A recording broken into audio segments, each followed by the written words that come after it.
Soyons forts, soyons courageux, soyons vaillants. C'est pour cela que Dieu il nous appelle aujourd'hui. Et on va voir ça dans le livre de Josué chapitre 1 qui nous dit ainsi. Ne t'ai-je pas donné cet ordre? Fortifie-toi et prends courage. Ne t'effraie point et ne t'épouvante point, car l'Éternel ton Dieu est avec toi dans tout ce que tu entreprendras. Ici, dans ce passage de Josué, on va voir à partir du verset 1 que Moïse, le serviteur de Dieu, le grand leader d'Israël, qui devait les guider vers la terre promise que Dieu il avait promis à ses ancêtres, Moïse il va mourir. Et maintenant ils sont dans la frontière de la terre promise, mais le peuple a besoin de nouveaux leaders pour les guider jusqu'à la terre promise. Et c'est là que Josué il rentre dans l'histoire. C'est là que on va voir ce récit du verset 9. Mais ce récit-là du verset 9, il commence dans le verset 6.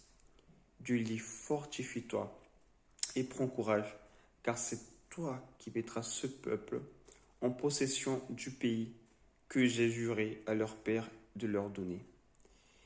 Dieu, il a appelé Josué. Il a capacité à être le nouveau leader du peuple d'Israël.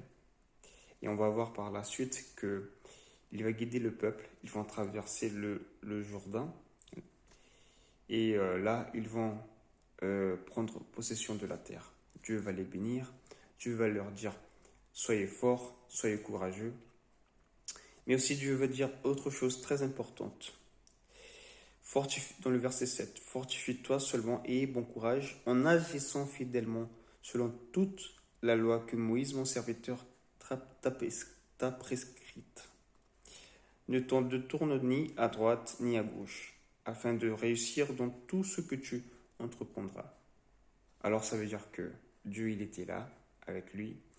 Dieu allait lui donner la force, le courage pour pouvoir aller de l'avant, mais aussi d'observer la loi de Dieu, la parole, d'observer tout ce que son serviteur Moïse avait prescrit au peuple, la parole de Dieu. Ça veut dire que si le peuple vivait par rapport à la volonté de Dieu, si le peuple vivait dans les chemins de Dieu, Dieu allait être avec eux tout le temps. Et là, Dieu, il dit, sois fort, sois courageux pour guider mon peuple jusqu'à la terre promise. Mais aussi, n'oublie pas ma parole qui a été prescrite à travers Moïse, mon serviteur.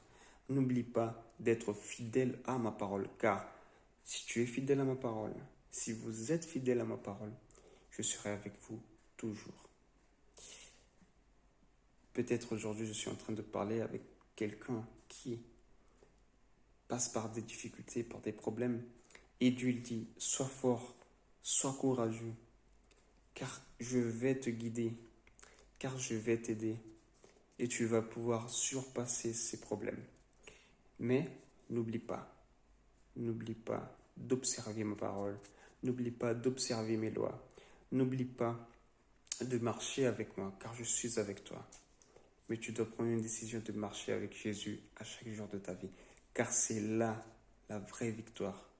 La vraie victoire que Josué il a pu avoir aussi, c'est de marcher avec Jésus, c'est de faire la volonté de Dieu, c'est de garder sa loi. Et c'est d'enseigner le peuple aussi, parce que à travers son expérience avec Moïse, et il va enseigner la parole de Dieu au peuple. Il va continuer d'enseigner la parole de Dieu au peuple et de dire au peuple, vous devez garder la parole de Dieu.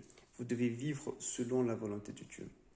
Aujourd'hui, oui, tu peux être en train de passer par des difficultés. Dieu, il te dit, sois courageux, sois fort, car je suis avec toi. Tu vas passer le Jourdain. Tu vas passer par tous ces problèmes de ta vie et tu vas réussir au nom de Jésus. Mais sois fidèle à la parole de Dieu. Sois fidèle à ce que Dieu il te dit de faire. Car c'est dans sa parole que tu vas réussir. C'est en étant obéissant à sa parole, en faisant sa volonté, que tu vas réussir. Prions ensemble. Seigneur, notre Dieu, notre Père, nous te remercions pour ta parole qui nous parle de courage, nous parle de force, nous parle d'être vaillant, que tu puisses nous aider à être courageux, à avancer dans cette vie.